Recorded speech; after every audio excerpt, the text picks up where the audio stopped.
Viewers, very good evening. We're 6 months away from one of the most consequential elections in India's history. Make no mistake, the outcome of this election will decide the course of Bharat. This is because the contest is essentially a clash of narratives. Prime Minister Modi envisions the rise of an Indic India steeped in its Hindu ethos. The Prime Minister believes that 1,000 years of settler colonization has created a class of Indians brainwashed into believing that its own culture was inferior. The BJP believes that it is essential to shed this colonial baggage. BJP hopes it will secure a fresh mandate in 2024 to continue its efforts to restore the glory of Bharat's dharmic traditions. The NDA will point out, and it has done so on quite a number of occasions, that a lot of work towards that end is already being done. The more visible among these initiatives, it says, is the placing of the ancient Sengol in the new parliament, the creation of religious corridors, the consecration of the Ram Mandir scheduled for next year, and the introduction of Hindu texts in school syllabi. The opposition India bloc thinks that the pivot towards a Hindu ethos is dangerous. Rahul Gandhi says that the BJP's divisive politics has destroyed communal harmony. In an essay for a leading newspaper, he writes that Hinduism is not a vehicle, according to him, for spreading hate, and that it can't be reduced to a set of cultural norms because doing so would be to bind it to geography. He said, and let me just quote him straight out of that article, to call Hinduism a set of cultural norms is to misunderstand it. To bind it to geography is to limit it. Hinduism is how we understand our relationship with our fear, unquote. Elsewhere, you may know this, viewers, Rahul has also tried to distinguish the Hindu faith from Hindutva. The Supreme Court, of course, has shot down any such distinction, but he continues to insist that the two are different. He's also kept silent when his own allies have slammed Sanatan Dharma, seeking its eradication. Some India bloc parties think that Sanatan Dharma is revealed Vedic dogma reeking of an oppressive caste-centered Brahminism. They have called for its dismantling, the DMK being one of those parties. The BJP has slammed Rahul Gandhi and the India bloc for misleading the public. The party says that Rahul Gandhi's attempt at divorcing Sanatan Dharma from its Indic roots is an attempt at distortion. The party has also pointed to facts that suggest that Hindu tradition never advocated a doctrinal, permanent social hierarchy. Indeed, viewers, I have been investigating the facts, researching this particular story. The facts that Rahul is presented in his article.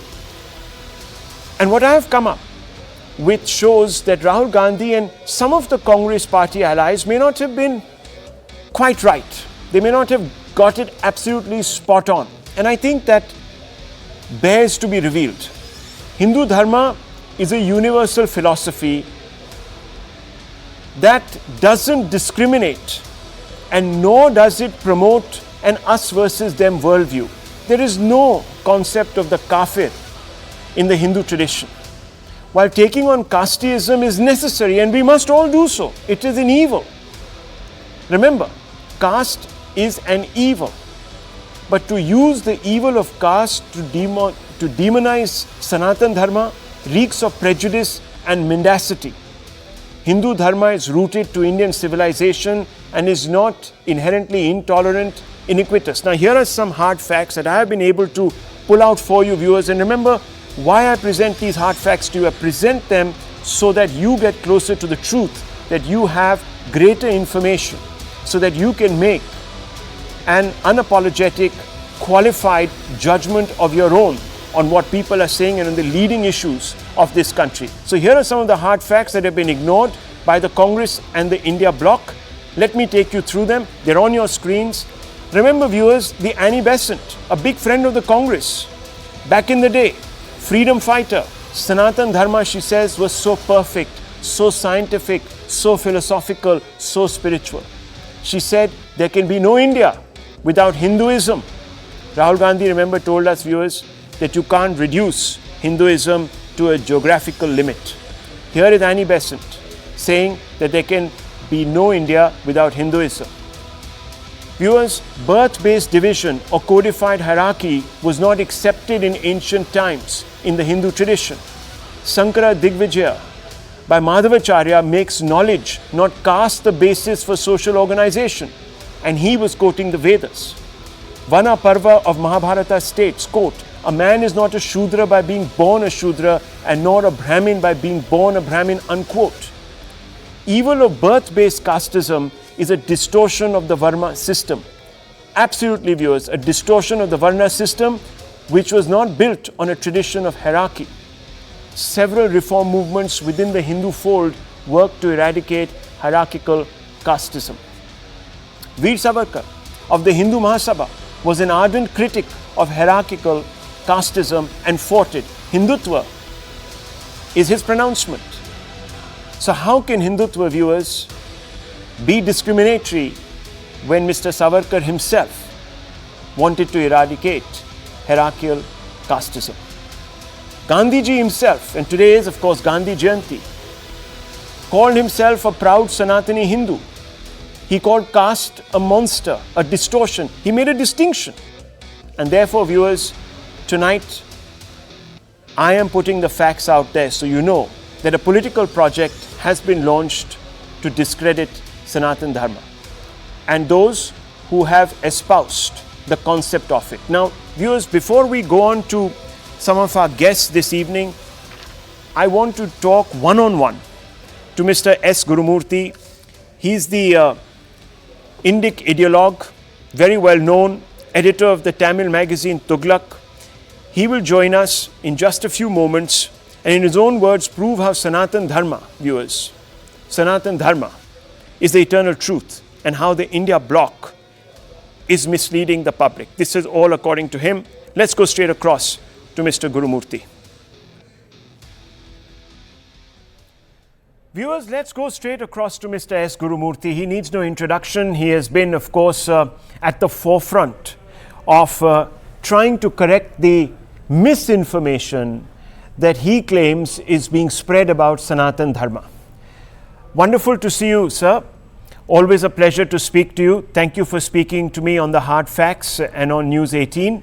I want to begin by asking you a very straightforward question, and it's a question that arises from the article that Rahul Gandhi has written in the Indian Express, actually in the Sunday Express, just about 2 days ago. He says that the Sangh has reduced Hindu Dharma to a narrow parochial set of cultural norms.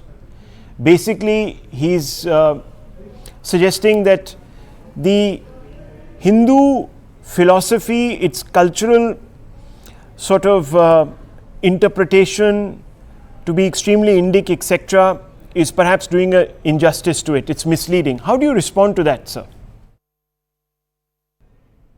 See, then he must be knowing much more than Swami Vivekananda or Aurobindo, or he doesn't know them at all.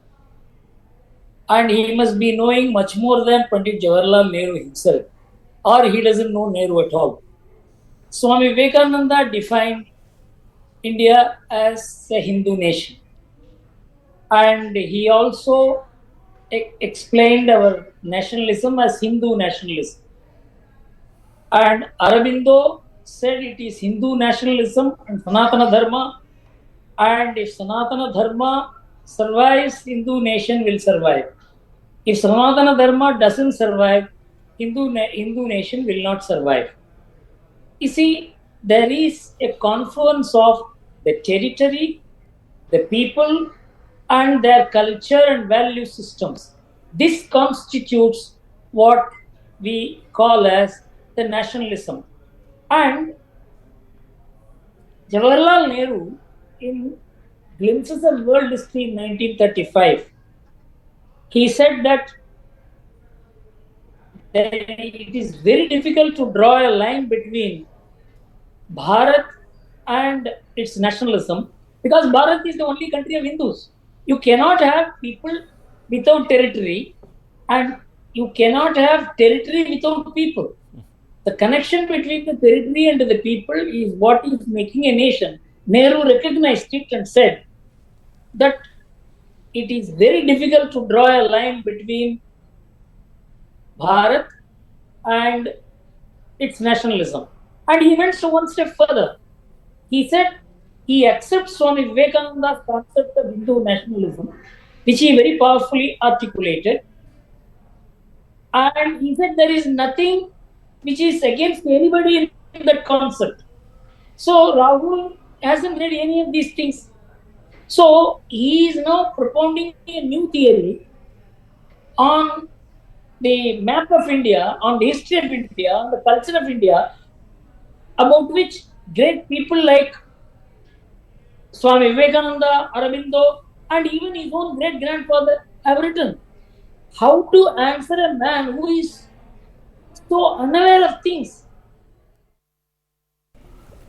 I agree with you because I've just written a book myself where I have actually pulled out some of these quotes of Jawaharlal Nehru ji and of course of Swami Vivekananda, etc., where I have made allusions to it. So what you're saying is absolutely a fact. But Rahul Gandhi is not really speaking in isolation, is he, Mr. Gurumurthy? The India bloc has targeted Sanatan Dharma, saying that it's a Vedic revealed dogma reeking of an oppressive caste-centered Brahminism. Now, you've written an article rebuking the people who have made this comparison. Of course, you have not in any way justified the caste system, but you've called it an aberration. Can you illuminate us a little bit more on these thoughts that have occurred to you? See, the whole thing started with a statement by a junior minister in Tamil Nadu, linking Sanatana Dharma to the caste divisions in this society. But it is not that he knows very much. And like Rahul Gandhi, he can also talk things without understanding what he talks and whether what he talks has any relevance to anything that has already been thought of by others. See, the issue in Tamil Nadu has been that Sanatana Dharma is a Vedic concept and it is linked to Varnashrama, and this has come from the north. This has been the theory that the DMK had expounded. But the ideological mentor of DMK, E.V. Ramsam Naikar, Periyar, or the elder person as he is reverentially referred to by the DMK, he was the one who knew that there is no Tamil literature, Tamil culture, Tamil society, and Tamil spiritualism without Sanatana Dharma. And he abused the entire Tamil history, Tamil heritage, Tamil literature, and said that this is a pack of Sanatana Dharma ideas, and there, if you remove all this, there is nothing left in Tamil literature. For example, he said Tirukkural, which is the only literature the DMK celebrates. He says Tirukkural is a human excreta kept on a golden plate, because Tirukkural celebrates the learning and teaching of Vedas. It celebrates the Brahmin who teaches Vedas. So Periyar knew if you accepted Tirukkural, you have to accept these things. So the DMK accepted Tirukkural, but not these things. So if you look at the entire DMK discourse, it is only E.V. Ramsam Naikar who was honest and said that there is no Tamil Nadu or Tamil culture or Tamil people without Sanatana Dharma. But the DMK is illiterate, so they want to suppress all this and go about saying that Sanatana Dharma has come from outside Dravidian territory. But I will tell you, all the three Sanatana Dharma Acharyas, Adi Shankaracharya, Madhvacharya, Ramanujacharya, all of them came from the Dravidian land, and two of them, Shankaracharya and Ramanujacharya, came from Tamil Nadu. And Shankaracharya's exposition of Advaita was not limited even to human beings. It is not even limited to this world. It extends to the entire universe. He said the entire universe is one. There is nothing called humans. There is nothing called animals. There is nothing called nature. There is nothing called animate or inanimate. Everything is one. So he went far, far beyond that. That is not nationalism. That is a thought which this nation produced for other nations. So Shankaracharya traveled far, far beyond human divisions. He cannot be associated with caste. Take Ramanuja. Ramanuja was given a diksha by his guru, saying that you should not teach it to anyone who is not qualified. Ramanuja went on the top of a temple and gave the mantra diksha to all the castes. And everyone knew Ramanuja traveled beyond caste. He was without caste. And the most important thing is Karunanidhi, who is the grandfather of the junior minister who spoke derogatory about Sanatana Dharma, actually wrote the life history of Ramanuja and said here he is a man who didn't recognize any caste. And he took a film and he telecast it in his own television channel. So, two great acharyas who were born in Tamil Nadu, who expounded Sanatana Dharma, who expounded the concept of Varna Dharma, were known to be beyond caste. So, where does caste come into Sanatana Dharma or even Varna Dharma? Mahatma Gandhi said very clearly that the present caste system has nothing to do with Varna Dharma. Do they reject? They can reject Shankaracharya, they can reject Ramanuja. Can they reject Mahatma Gandhi? These are people who have read nothing, and I don't want to call them illiterates. They have nothing to do with what they don't know what they have said. So let me ask you, because obviously over the years there has been reform within the Hindu tradition of caste. There have been reformists, and obviously that can only happen in a tradition that breathes and basically interrogates its own self. So clearly it is, in that sense, not a revealed dogma where everyone has to follow some particular book. So I just want to ask you, because the Dravidar parties, as you have mentioned in particular, want to eradicate it, saying that, look, it is riddled with casteism that has oppressed people. Then you have people like the JDU and the RJD leaders. They want changes in the texts of the Sanatan Dharmic tradition. So is it fundamentally, inherently discriminatory? Can we even use the word fundamentalist or fundamentals in describing its basis ethos? I will first deal with the DMK.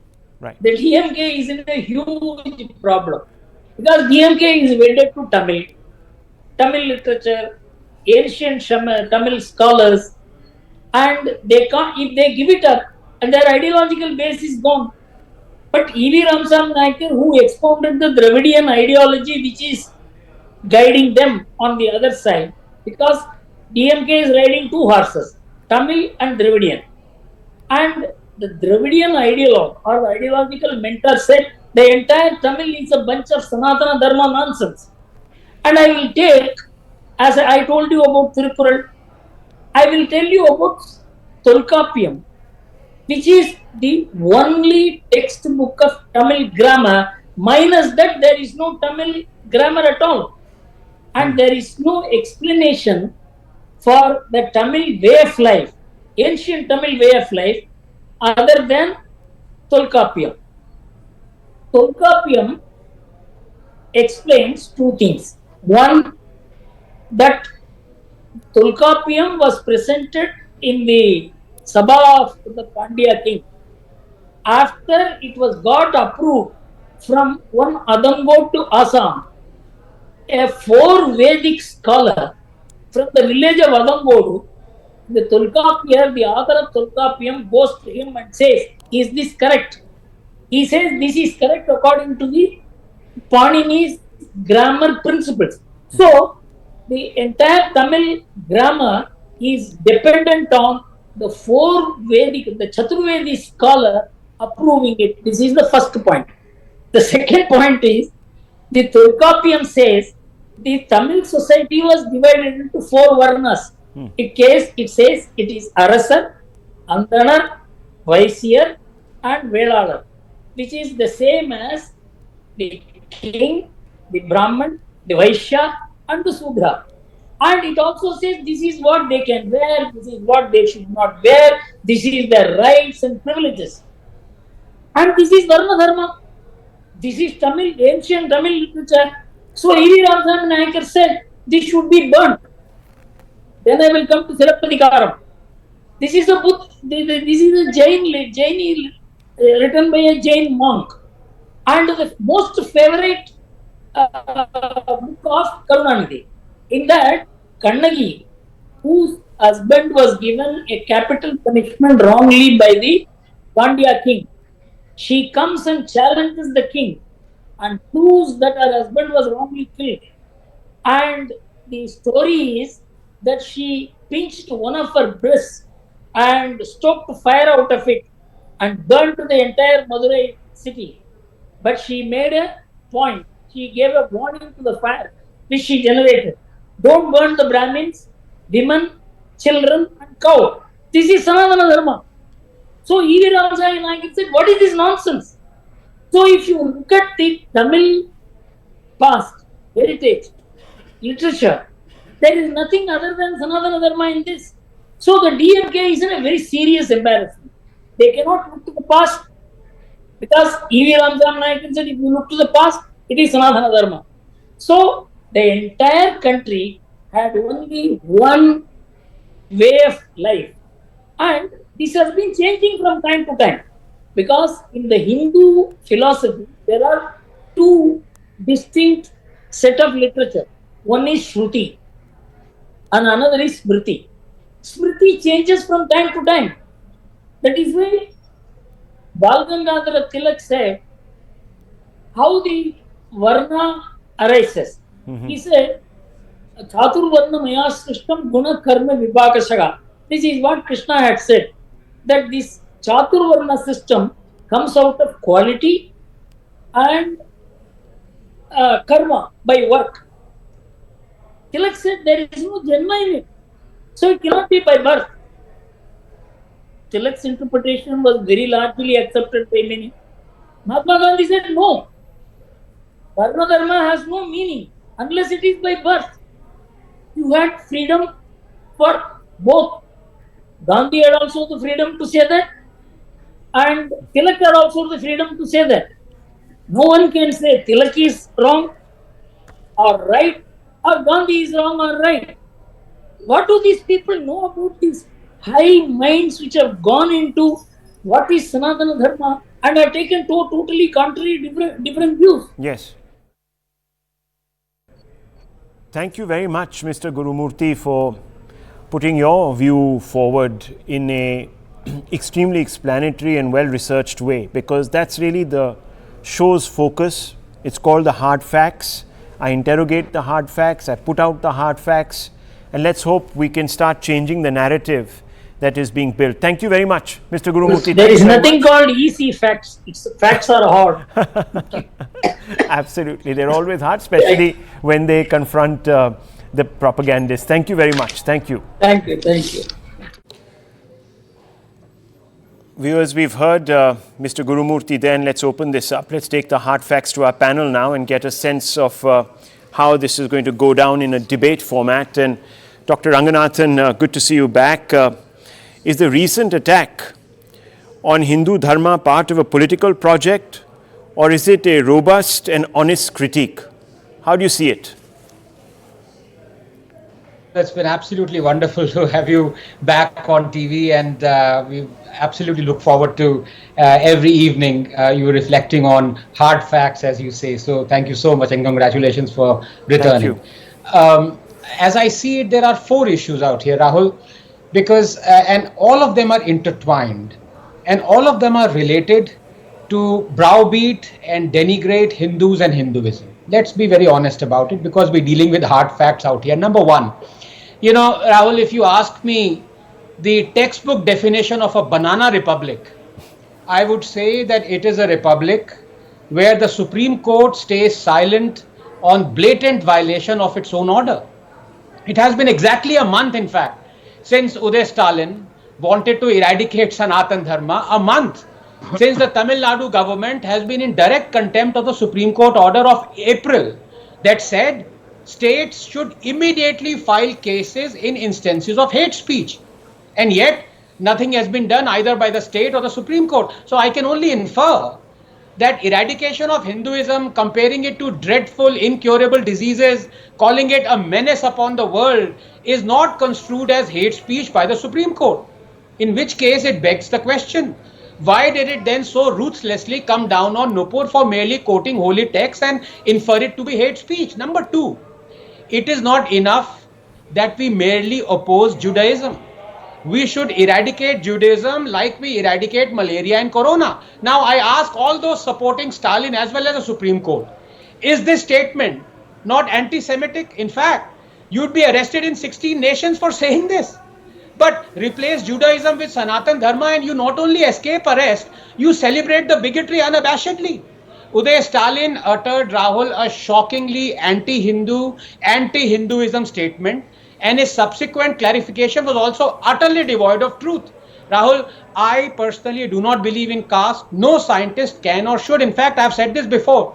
With you around, I am a proud Ethiopian and descendant of Lucy. And as for Varna, I'm ambivalent towards it in a strictly technical sense, as long as there is free movement across the four Varnas, which there was in Sanatan Dharma to begin with. Unfortunately, with time, as Ambedkar also pointed out, Varna and caste became intertwined, and even though this was approved by Mahatma Gandhi, the so-called hereditary Varna, it is unacceptable to me. Number three, if a BJP minister had said what Stalin has, and later on what Raja did, about another religion, there'd be a civil war by now, Rahul. But Hindus are easy to abuse. They don't behead transgressors. But when it comes to Islam, remember how PM Manmohan Singh demanded an apology in Parliament from Denmark for the Prophet cartoons. Besides, such statements are DMK founders' stand. Let me explain. Periyar thrived on acrimony, spitefulness and rancor. Let me quote him verbatim because it will be very clear to your viewers. As a first step, we will burn the constitution. Then we will burn Gandhi's photo. Then we will uproot all Gandhi statues. A Brahmin is a snake entangled in our feet. If you see a snake and a Brahmin on the road, kill the Brahmin first, unquote. And Periyar never gathered the courage like Ambedkar did to criticize the regressive, misogynistic, exclusionist and bigoted practices of religions other than Hinduism. In fact, unlike the ruthlessly objective Ambedkar, Periyar praised Abrahamic religions, wanted Hindus to convert to Islam. He was an antithesis of Ambedkar, who he, by the way, disliked and claimed to be on the payrolls of Brahmins. Anyhow, I abhor Periyar's means, but to me, he was proof of the extent to which Hinduism accepts diversity of opinion. The price for apostasy in Hinduism is veneration. What is the price, I ask you, Rahul, for apostasy in Islam? Death, finally. 4. Being a Darwinian atheist, I have no skin in the game, but this much I do know. Hinduism has survived 8 millennia, Rahul, because it imbibes the scientific virtues of diversity, empathy, independent thought and reform. In Hinduism, religion is an offshoot of the way of life. While in Abrahamic ideologies, way of life is an offshoot of religion. It follows, therefore, that the former is less shackled by rigidity or by rules and diktats and is more mutatable, celebrating diversity of its followers. As always, the source, the fountainhead dictates the mutability and eagerness to change. In Hinduism, there are sects that promote and celebrate atheism, Charvaks. There are sects that reject Vedas altogether, Lingayats. How gloriously ironical is that? Rejecting your holy scriptures and yet being proud Hindus. Can this happen in any other religion? Hinduism is an all-accepting, all-questioning idea. Aurangzeb could not eradicate it. Who is Stalin, junior or senior? Well, let me open this up to Sanjay Jha. Sanjay Jha, I began with a large number of facts to prove that Hindu dharma, etc., is not shackled by dogma. And it has geographic roots. We can't run away from them. Now, if India bloc is invested in Bharat Jodo, runs a Mohammed ki dukan, then why does it seek to dismantle India's spiritual, philosophical foundations? This is a fundamental question, not to mention hurt so many Hindus. Rahul, good to see you back on television. It's good to be on your program again. And I'm glad you've started the conversation on an issue I think that needs to be debated. I heard an RSS gentleman before on your show. It always fascinates me when an RSS ideologue quotes Mahatma Gandhi. You know, that to me is a very fascinating analysis of the duplicitousness of the RSS, but we'll come to that a little later. My friend here, Dr. Ranganathan, has been quoting Dr. Ambedkar. So let me start by actually addressing that, and I will basically segue into what Rahul Gandhi wrote in his piece in the Indian Express. Dr. Ranganathan, I need to tell you that when you quote Dr. Ambedkar, cherry picking is like walking into a minefield. We are all students who have read The Annihilation of Caste. But here is two truths, and I'll just quote two. I've got hundreds of them. I can quote all of them if time permits.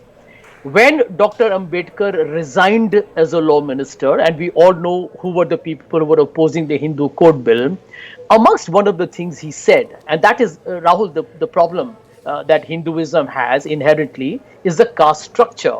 And this is what he said. He said Brahminism, and the truth is that is exactly what the DMK and the Anna DMK are offshoots of in Tamil Nadu, and I'll just come to that in a minute, is the very negation of the spirit of liberty, equality, and fraternity. I have been born as a Hindu untouchable, but he said I will not die as one. And which is why, as we all know, that along with 3 lakh odd people, he actually converted to Buddhism before his death. Now that to me is an extreme form of the kind of angst that he went through. And you're talking about Dr. Ambedkar here. He was, by the way, a big critique of Mahatma Gandhi on caste. He was, by the way, a critique of the Congress party.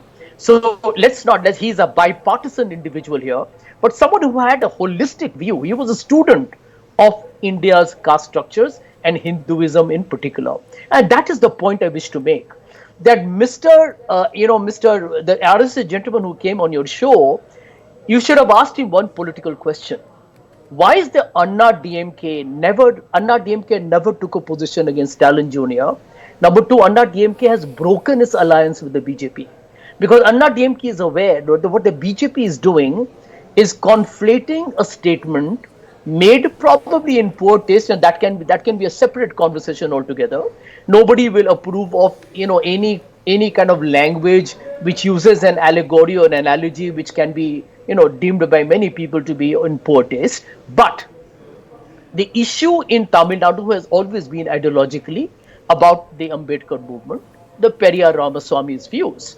And this is the point, that the BJP is trying to conflate a Tamil Nadu ideological, political, social dynamic to the larger play of a social polarization for the Hindi heartland. Sanatan Dharma, by the way, Mahatma Gandhi himself said, I'm a Sanatani Hindu. And I can tell you what is Sanatan, right? The eternal law. It is not just nebulous or an abstract concept. It's about living a life. And that brings me to the last point before we move on. What did Rahul Gandhi say? Rahul Gandhi in his piece, I think, actually has educated the BJP and the RSS, who pretend to be custodians of Hinduism. I'm a Brahmin, a very proud Brahmin. I'm a practicing Hindu. But I do not give the rights to Modi, Shah, or the BJP MP on your show, or the RSS gentleman to teach me what Hinduism is. I'll tell you what Rahul says. Rahul Gandhi in his piece said, this is my last line, Rahul, and we can come back on the debate. The action and duty to defend others, especially the weak, is what the Hindu calls as her dharma. And I'll tell you something, as a proud Hindu, I have grown up with compassion and love and tolerance. And that is the intrinsic Hinduism that the RSS and the BJP don't understand. Well, Sanjay, just a quick one. While you pointed out all these facts and you focused on the last line of Mr. Gandhi's article saying that, look, it makes it incumbent upon everyone to defend the weakest, etc., etc. Yeah. Would you say that in India, where since independence, the number of minorities have increased, and in Pakistan, where the number of minorities have actually decreased to the point of being negligible, it all comes down to the faith. Is the Muslim faith fundamentally intolerant? Because had that been the case, why would you then equate Hinduism with hate? Here, the minorities, their numbers have grown. And secondly, when Dr. Ambedkar critiqued the Hindu tradition, he also critiqued the Islamic tradition. And you know what he said about some of the vices and evils there. Would you link them back to the fundamentals? Also, but like you are linking the perversions of one tradition to the fundamentals and ready to dismantle Hinduism entirely. But Rahul, I'm glad you asked me that question. But let me give you one very personal, deep episode. No, forget about the personal, deep insight. I'm sure. I just want you to answer on facts. Here in India, the number of minorities have burgeoned, increased. In Pakistan, they have decreased. Is it because Islam is fundamentally intolerant and Hinduism is fundamentally, if you can apply that word, open and embracing? Or is there something more to it? Maybe there are people who misuse faith. You can't rubbish the entire faith, can you? Yeah, let me answer that. Anyone who studied India's constitution, Rahul, will tell you that while Mrs. Gandhi introduced secularism in the 42nd Amendment during the time of the emergency, India has always been, even without it being written in the constitution, a secular country. Why? I think you... But why? Why? Because aren't we girded by a Hindu ethos which is tolerant? Well, 1 minute. The reason why India is India today, and we are talking about becoming a better economy, etc., is the way Sanjay we have practiced we are talking pluralism about and tolerance. diversity in our country. It's a tolerance which it's has because become we practice Hinduism. Because Hinduism itself is eternally universal. So if you practice it, you will be tolerant. There will be no... This is not... Okay, anyhow, let me open this up. One last slide. Important point. This is not about one religion. It's about India. Well, then why are DMK and the RJD and other partners of the Congress party hell-bent on dismantling the entire Hindu tradition? Why? I mean, how are you saying that? They're saying it, sir. They're saying it should be eradicated. Well, everyone... No, I think asking for a caste census, by the way... So why are you bringing in caste census to this? No. First of all, it's not a census, it's a survey. Anyhow, let me open this up. Caste census because you want to improve the lives of the Hindus living at the bottom of the pyramid. That doesn't flow from the question I asked you. But nonetheless, let's just keep it open. Dr. Ranganathan, you're raising your hand. Very quickly, sir, before I bring in Nalin and Mr. Rakesh Sinha. Yeah.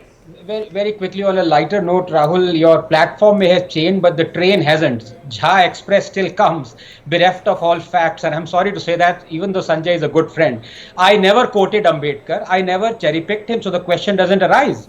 And I could have, because I did say, what is the price for apostasy in Hinduism?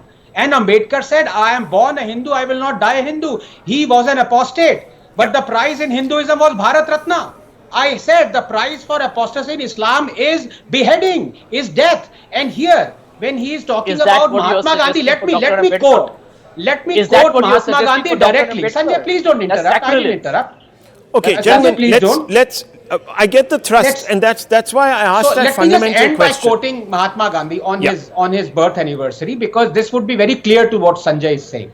I am quoting Mahatma Gandhi now. I believe in the Varna system because it fixes the duties and occupations of persons. Okay. Varna means the determination of a man's occupation before he is born. In the Varna system, no man has any liberty to choose his occupation. His occupation is determined for him by heredity. Unquote, Mahatma Gandhi. Sanjay, do you believe in Mahatma Gandhi now? In hereditary Varna system? Rahul, give me a chance to answer him. Give me a chance to answer him. Anand, let me answer your question since you asked me. I disagree with Mahatma Gandhi on his views on caste. You ask me a question, I disagree with him. By the way, okay, Rakesh Sinha, let me bring him in. Gentlemen, let's not speak over each other. That's not the intention here. That's not the intention here. I asked the simple, basic questions. I haven't got simple, basic answers. I've got convoluted answers. Nalin Mehta is there, Rakesh Sinha is there. Rakesh Sinha, you're a member of parliament. I want to ask you a question. You're accused, your party is accused of weaponizing the Hindu tradition. There have been atrocities on minorities, says the India bloc. They point them out. They say that the way you have underwritten the practice of the Hindu faith promotes casteism, that your party itself doesn't represent the diversity of the Hindu tradition. So I'm asking you, how do you answer to this charge? Before coming to that, I have an observation on Rahul Gandhi's piece. This is a failed attempt of the 10th class student to write an essay on Hinduism. The way he describes Hinduism is really very simple state for a Congress top leadership. He points out that Hinduism is related to the fear, and he begins with a very negativism. I just say that this has been deliberated by the British Census Commissioner in 8 censuses, right from 1872 to 1941, during the colonial period. They have debated who is a Hindu. The question was raised in 1872 census. Ultimately, they came to the conclusion that Hinduism is a way of life. Okay. It begins and lives with the diversity. I have a question. Just reduce the Hindus in India in minority. Can anybody watch on this globe that India would be a secular nation? Why India was partitioned in 1947? Was it only principle or it was a religion, cause of the religion? Demographic change of India led the partition of the country. And the demography of the Hindus in Pakistan and Bangladesh have been reduced to the minimal stage. And how Rahul Gandhi describes, if Hindus believes in evolving, that is true. It believes in evolving, it believes in inclusiveness. But how you believe those religions who don't believe in Upanishad, 2 words. Rahul Gandhi claimed that he read Upanishad. Neti, neti. This is not, that is not. Okay, that's so fine. Contestation is but, the core of the Hindu Sinha, I asked you a simple question. I'm coming. Today Give me some time. Give me some time. They have deliberated the virtues of Hindu tradition. I just want you to answer. Can Islam and Christianity, other religion, claim the same thing, evolving the religion and taking advantage of the multiculturalism is one aspect. You can take advantage of multiculturalism. There should everyone should be. No, one gets that point, Mr. Sinha. I'm specifically asking you. How are you contributing to the multiculturalism? Okay, the reason why the India bloc is wanting the dismantling of the Hindu tradition is because you have weaponized it. Can you respond to that charge? Yes, I am responding. You know, there has been a struggle even before the Congress was born, even before the Britishers came to India. The struggle was to restore the Ram Janmabhoomi, and BJP just had given the tactical support to the Ram Janmabhoomi movement on principled ground. It's not a political ground. Can Sanjay Jha or Rahul Gandhi say that the construction of the Ram Janmabhoomi temple is a weaponizing Hindu? Can he say that Prime Minister Narendra Modi's contribution in reconstruction of the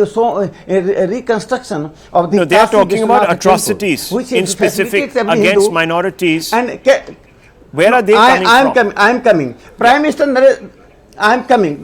Narendra Modi ji came into the power 2014. Okay. 2014 to 2023. Can Sanjay Jha or Congress claim a single Muslim has been victimized, single Christian has been victimized? Rahul, I need to respond to this. The schemes and programs of the government, Ayushman Yojana, Jan Dhan Yojana. We understand that, Mr. Sinha. I asked you about violence. I asked you about violence, about vituperative speech. Rahul, I need to respond. One second, Mr. Jha. I didn't ask you the question. Let me do my job. I'm asking the Bharatiya Janata Party MP 2 or 3 questions. I'm sure these are the questions that you would also want to hear responses to. Yes. So let's listen to him. But he's dodging. I know, that's why I'm asking him a follow-up question. I'm getting to the nub of the matter. If you allow me, sir, I would be able to. Now, Mr. Sinha, the central and straight question is, they have accused you of weaponizing the Hindu tradition, of basically using some of its greatest symbols to perpetuate violence against minorities. Do you see that as a problem emanating from the philosophy, or do you believe that there are some people who are using it for an ulterior motive? Simple question, sir. I don't know. The people who are attacking the Sanatan Dharma and Rahul Gandhi is silent. And comparing Sanatan Dharma with the mosquito, of the dengue mosquito, And Rahul Gandhi's piece in the newspaper is silent. We're not. I'm coming to that. We're not getting a straight answer there. Let me. Okay, let's open this up further. No, I'm coming. Nalin has been waiting his turn very patiently. No, one second, Rakesh ji. 1 second, please. Rahul, let me bring in. Rahul, just give me 30 seconds. I just Okay, 30 seconds. I'll give you the last 30 seconds, sir. Come on. In Kerala, T.K. Joseph's hand was chopped off. Sir, again, what about I'm asking you about the crimes that are attributed love to jihad Hindu groups. Is by the Hinduism. Okay, 1 second. Why Let me just open this up. up. On the question of love jihad? Okay, just let me. You're again, sir, changing the goal. I'm asking you about certain Hindu groups who have gone about doing things which don't measure up to the ethos of the Hindu tradition. I'm not getting a straight answer. You can condemn them. It's very simple. You can say that they're distorting the idea. Just tell me the one example. I will okay, there are several. Now, let's not go down that list. There are many on one side, there are many on the other. Anyhow, let me bring in Nalin Mehta. Nalin Mehta, simple question to you. How do you see this Bharat Jodo slogan that the India bloc has coined? Do you believe it's going to have traction? After all, this is a war of narratives. We are going into the last 6 months before the 2024 elections. Is it based on fundamentally sound logic, or will the people see through it? So I think, Rahul, as far as Rahul Gandhi is concerned and the Bharat Jodo slogan is concerned, that is fundamentally aimed at trying to get some of the initiative back from the BJP. The Congress was at its nadir about 7 or 8 or 9 months back. The Congress has had a revival. Following the Yatra, you've had a triumph in Karnataka. He certainly managed to galvanize the Congress party faithful in certain states. Now, as far as the issue for Rahul Gandhi is always going to be, is that enough to galvanize the middle of the roaders, the unaligned voter, or the voter who's for the BJP? That, I think, is still a very open question. On the question of the Sanatan Dharma debate, I do want to add a point here. Rahul, I've been listening to all the panelists so far. See, Rahul Gandhi, this is not Rahul Gandhi's first intervention on Sanatan Dharma. He's been talking about Hindutva for a very long time now. Before 2014, you had the temple hopping, you had the idea that he was a Shiv Bhakt. He's also made a distinction between Hinduism and Hindutva, most recently in his debate at Sianspo. See, the thing is that the latest article that he's put out, actually I think is interesting, and it's got a lot of liberals talking, but I think it's very devoid of the cultural and the commonsensical understanding of Sanatan Dharma in the wider populace on the North Indian street. This is a very woke way of looking at Hinduism. The moment you denude all of the cultural, religious and the deep historical ideas around Hinduism and put it only in very abstract terms, that might win you some brownie debating points, but I'm not sure that the commonsensical understanding of Sanatan Dharma, at least in North India, which is about what Hinduism generally is, which may be different from how certain scholars may look at, that I think, I'm not sure that will cut much ice with voters beyond a certain small circle. I would agree. Well, viewers will... Rahul, can I respond? Yes. Last 30 seconds, Rahul, yes. So, Rahul, 2 points. I condemn 2 points very quickly. One second. Dr. Ranganathan, quick, and then Sanjay Jha. Yes, go ahead. Yes, first of all, I condemn Sanjay Jha for writing that article in Indian Express. It gives Rahul Gandhi as well as every other Hindu a very bad name. Number two, it is very insulting and cruel for Rahul to say that Rahul Gandhi to say that a Hindu is not a victim. I ask point blank every panelist, are 7 lakh Kashmiri Hindus not victims of state-sanctioned genocide? Is that not victim? What are you trying to say here? They are refugees in their own land, Rahul. You are one of them. To say that you are not a victim is an insult and cruel beyond imagination. Okay, Sanjay Jha, very quickly. Yeah, Rahul, 2 short points.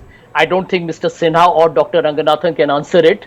But Ramesh Bhiduri's statement in Parliament, where he called Danish Ali by the most offensive, ugly, outrageous names to a Muslim MP, was a statement that a BJP MP made in Parliament, and Narendra Modi is silent. It is insulting to all the minority members of the Muslim community in India. This is the BJP and the RSS for you. On the second point here, very critical. Rahul Gandhi, by the way, this is where I disagree even with Nalin, is basically given you what he, I think, correctly has interpreted as the ideological meaning of Hinduism. And that is about love and compassion. Look at this line. She loves all living beings. That is Hinduism. She Well, if loves that is respect and Hinduism, accepts sir, all paths. if that is the Hinduism, core of then it is Hinduism. also then Not lynching. okay. If that Not is lynching, Hinduism, not Ramesh Biduri. Rahul, right? So then, if that is Hindu's Hinduism, compassion- then I'm sure that certain individuals who are calling for the eradication of Hinduism militantly need also to be called out, right? We don't hear that. Correct. No. There are people who have said which that he's people, talked sir? about the Where caste has Rahul system Gandhi? and Has Rahul Gandhi come out and criticized? Now, you've talked about Well Mr. said. Biduri. Awful remarks to make. I agree with you. Absolutely. Awful. But that doesn't Absolutely. mean that. No, that doesn't mean that he is tracing his entire philosophical bent of mind or whatever outlook that he sort of purports to have sort of overburdened himself on the poor, hapless Rajya Sabha MP. Comes from a Hindu tradition. No, it doesn't. All I'm asking you simply is this. And I think that was a question that Dr. Ranganathan also posed. And there's a fundamental question that if we are Stalin such Jr. a... If we are Rahul, such Stalin a... Jr. has answered and clarified it himself. Why do I need to do it? No, he Or hasn't Rahul Gandhi actually. needs to do He it? hasn't He actually. has. And He there has. is a problem. Anyhow, let me leave it at this.